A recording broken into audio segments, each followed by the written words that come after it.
what you have gone through, like I said, it gives you a very unique lens, and it enables you to hear or to handle other people's stories and what they're going through in a way that not everybody can. Like, you have learned lessons that nobody could teach you. You went through certain things, and it's time to let God use that. You're sitting there in that conversation or after that conversation, and you just realize, like, wow, there is no way I would have been able to respond the way that I did, with kindness, with empathy, if I had not gone through what I went through. Walking with God is riddled with setbacks, with heartbreak, with seasons that you just simply don't understand, and that the only way to process them is through tears. And there are so many experiences that each of us have that you just simply would rather not have to go through. And it's sometimes really tricky to understand some of the things that we go through, and whether it's something that, we made poor choices and we did it to ourselves, or it just feels like the world is against you. It's hard to know, like, how do we understand that, or what do we do with that? How do we process that? Do we forget about it? Do we just try to heal and move on, or is there even a healing journey? Are we just supposed to, again, just forget and not think about it, not let it get us down? And specifically, we're talking here, like, as Christians, how do we handle the hard stories that we go through? And it might be something that happened that, like, everyone can see and agree that, that's tough. Like, how do you walk through that? Or it might be something that you've gone through that nobody sees and nobody gets. And so I want to talk about your journey and the stories that you have that you sometimes don't always know what to do with. But I want to talk about how God can use your story, and the way that your story, your unique journey, gives you a very unique lens that is really important, impactful. How do I want to say it? Like, there are people, whether that's one person or many people, there is someone who needs your story. And it's not like, we don't go through things just so that we can learn a lesson in order for us to help someone else. But we go through things because this life is hard. Jesus told us that this life is going to be hard. There's no way around it, right? We can't choose our hardships a lot of the time.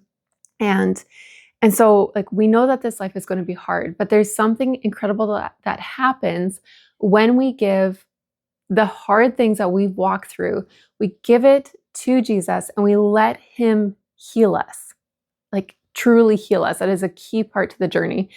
And then we go on giving that to him and let him use that to help others at whatever pace, whatever time he decides.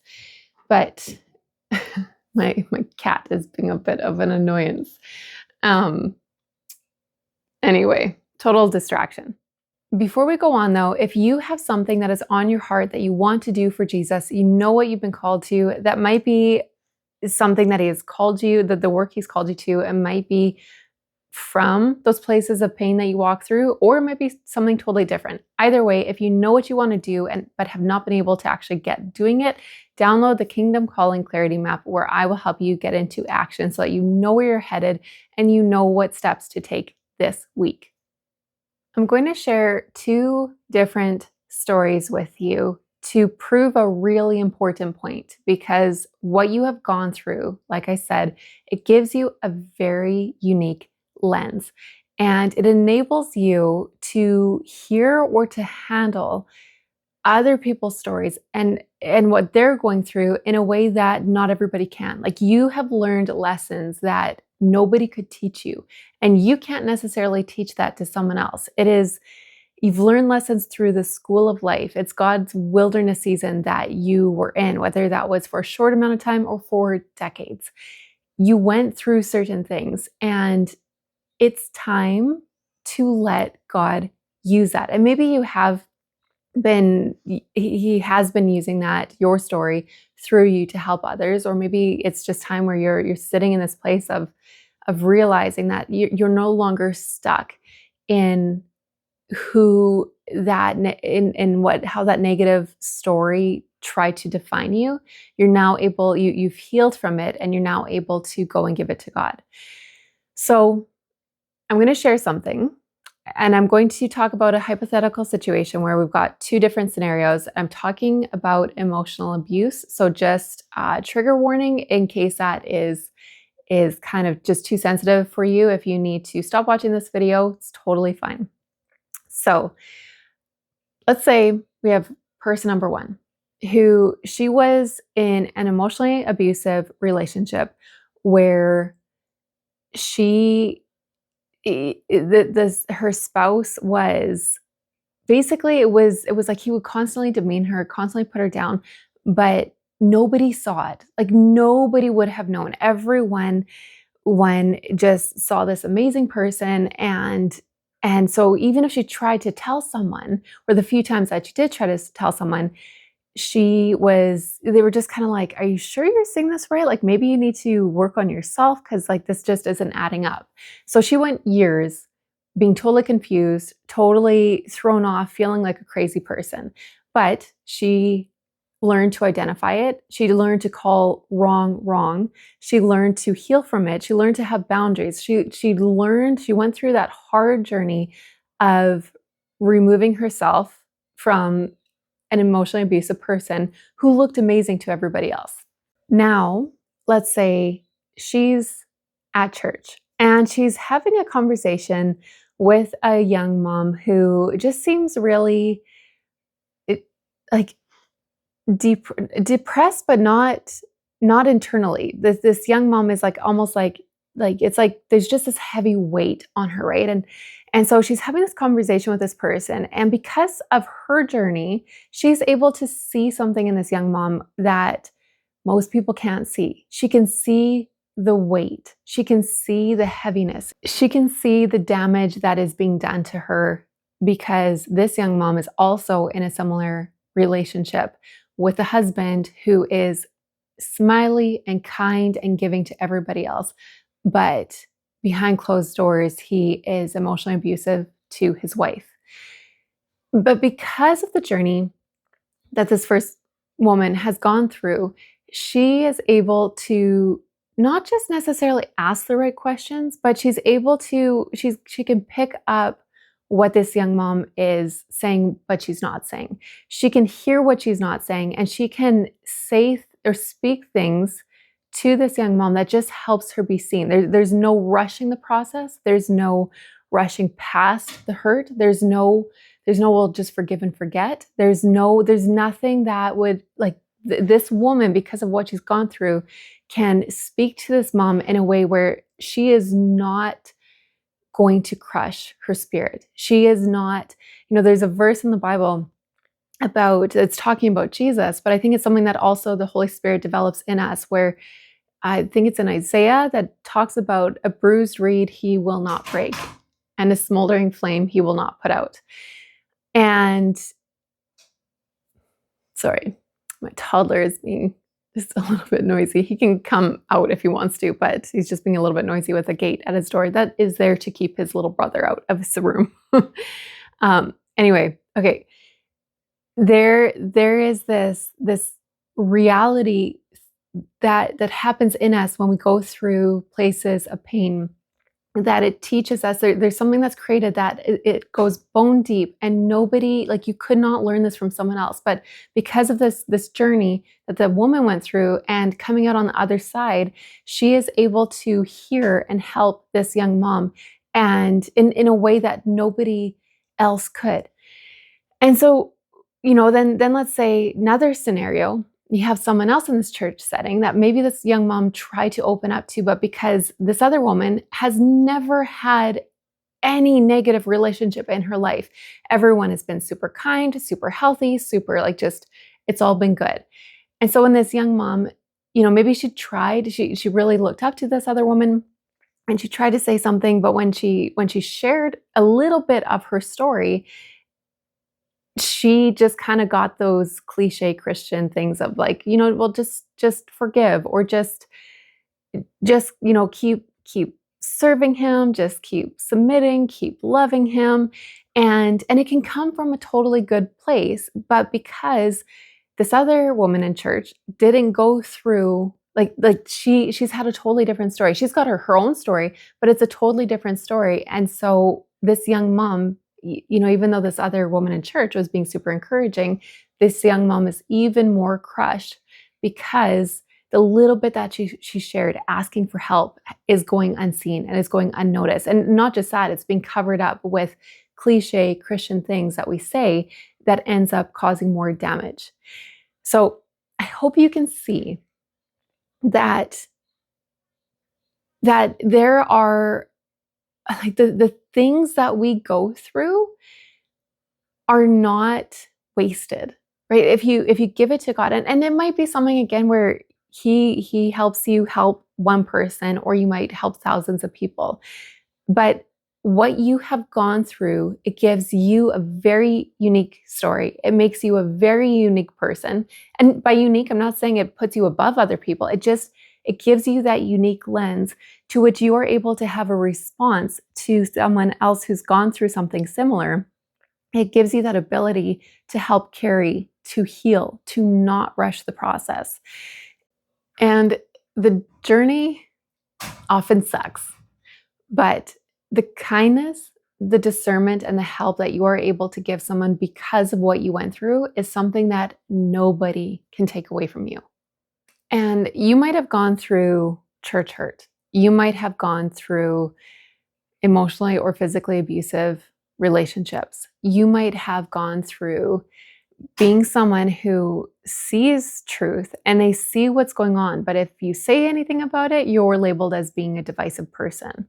You might have been someone who, you've gone through seasons where you've lost everything, or you have lost a family member who was so precious to you, and you weren't able just to say, okay, well, it's all in God's hands and just move on. You had to go through that journey of anger and bitterness towards God and actually really sit with it for as long as you needed to and work through it. You might be someone who was really hurt by someone that you really trusted, and you had to walk that slow, long walk of forgiveness. And what does forgiveness look like? And so because of that, you're like, just even on that last example, you are someone now who, when other people are struggling with forgiveness, you are in no rush to just force them to quickly move through that forgiveness. You know how to sit with someone's emotions, and you know how to help direct them to God, and just knowing that it's a slow process where we want to forgive, but sometimes it's not as simple as just saying, I forgive you, because hurt is deep. And it's like hurt becomes this, and like hurt, by hurt, I mean like when you're genuinely wronged and someone has wronged you, especially when it's someone that you really trust and they haven't done anything to make it right, that hurt is like, it's got roots, and it's like a weed that just spreads everywhere. And so it's not as simple just say sorry or say like, I forgive you, and move on. It's because it's almost like changed your behavior, right? So because you get that, you know how to slowly and patiently help other people who have gone through that same journey or who have had that same hard story. If you're listening to this and you're realizing that you have only ever seen your story as a setback, and maybe again, it's not that, some of you are going to, and you can see how God has, like, you've gone through a certain story, and that could be as simple as like you were like financially a mess and you learned how to clean that up, and now you know that you're called to help other people clean up their financial mess. So it's not always something that's like emotionally heavy, but it could just be like you learned certain things because of your journey, and now you have this like really deep skill and ability to help someone else. But sometimes too, you might know that God has called you to something, and this journey or this story from your past or from like decades of life has just felt like a setback. And so it's not that God is going to necessarily turn that into like, this is what you're now called to do. But But whatever it is, if you have something that is on your heart that you want to do for Jesus, again, my invitation is for you to download the Kingdom Calling Clarity Map, where I'm going to help you actually get into action.